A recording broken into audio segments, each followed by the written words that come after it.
ഇയ്യോബ് 7-ാം അധ്യായം. മർത്യന് ഭൂമിയിൽ യുദ്ധസേവയില്ലയോ? അവന്റെ ജീവകാലം കൂലിക്കാരന്റെ ജീവകാലം പോലെ തന്നെ. വേലക്കാരൻ നിഴൽ വാഞ്ചിക്കുന്നത് പോലെയും കൂലിക്കാരൻ കൂലിക്ക് കാത്തിരിക്കുന്നത് പോലെയും വ്യർത്ഥമാസങ്ങൾ എനിക്ക് അവകാശമായി വന്നു. കഷ്ടരാത്രികൾ എനിക്ക് ഓഹരിയായി തീർന്നു.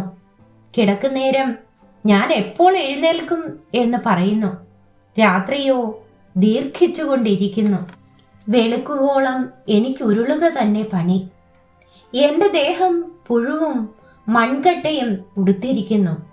എന്റെ ത്വക്കിൽ പുൺവായികൾ അടഞ്ഞ് വീണ്ടും പഴുത്തു പൊട്ടുന്നു.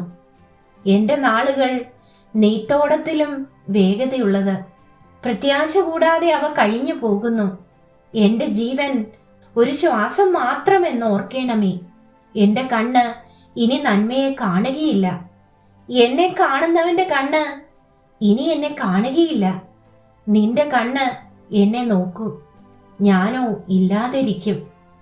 മേഘം ക്ഷയിച്ച് മാഞ്ഞു പോകുന്നത് പോലെ പാതാളത്തിൽ ഇറങ്ങുന്നവൻ വീണ്ടും കയറി വരുന്നില്ല. അവൻ തന്റെ വീട്ടിലേക്ക് മടങ്ങി വരികയില്ല. അവന്റെ ഇടം ഇനി അവനെ അറിയുകയുമില്ല. ആകയാൽ ഞാൻ എൻ്റെ വായ അടക്കിയില്ല. എന്റെ മനപ്പീടിയിൽ ഞാൻ സംസാരിക്കും. എന്റെ മനോവ്യസനത്തിൽ ഞാൻ സങ്കടം പറയും. നീ എനിക്ക് കാവലാക്കേണ്ടതിന് ഞാൻ കടലോ കടലാനയോ ആകുന്നുവോ?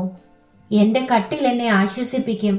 എന്റെ മെത്ത എന്റെ വ്യസനം ശമിപ്പിക്കും എന്ന് ഞാൻ പറഞ്ഞാൽ, നീ സ്വപ്നം കൊണ്ട് എന്നെ അരട്ടുന്നു, ദർശനം കൊണ്ടും എന്നെ ഭയപ്പെടുത്തുന്നു.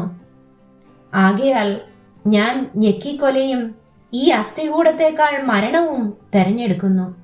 ഞാൻ അഴിഞ്ഞിരിക്കുന്നു, എന്നേക്കും ജീവിച്ചിരിക്കയില്ല. എന്നെ വിടേണമേ. എന്റെ ജീവകാലം ഒരു ശ്വാസം മാത്രമല്ലോ. മർത്യനെ നീ ഗണ്യമാക്കേണ്ടതിനും അവന്റെ മേൽ ദൃഷ്ടി വെക്കേണ്ടതിനും അവനെ രാവിലെ തോറും സന്ദർശിച്ച് മാത്രതോറും പരീക്ഷിക്കേണ്ടതിനും അവൻ എന്തുള്ളൂ? നീ എത്രത്തോളം നിന്റെ നോട്ടം എങ്കിൽ നിന്ന് മാറ്റാതിരിക്കും? ഞാൻ ഉമിനീർ ഇറക്കുവോളം എന്നെ വിടാതെയും ഇരിക്കും. ഞാൻ പാപം ചെയ്തുവെങ്കിൽ മനുഷ്യപാലകനെ, ഞാൻ നിനക്ക് എന്ത് ചെയ്യുന്നു? ഞാൻ എനിക്ക് തന്നെ ഭാരമായിരിക്കത്തക്കവണ്ണം നീ എന്നെ നിനക്ക് ലക്ഷ്യമായി വെച്ചിരിക്കുന്നത് എന്ത്? എന്റെ അതിക്രമം നീ ക്ഷമിക്കാതെയും അകൃത്യം മോചിക്കാതെയും ഇരിക്കുന്നത് എന്ത്?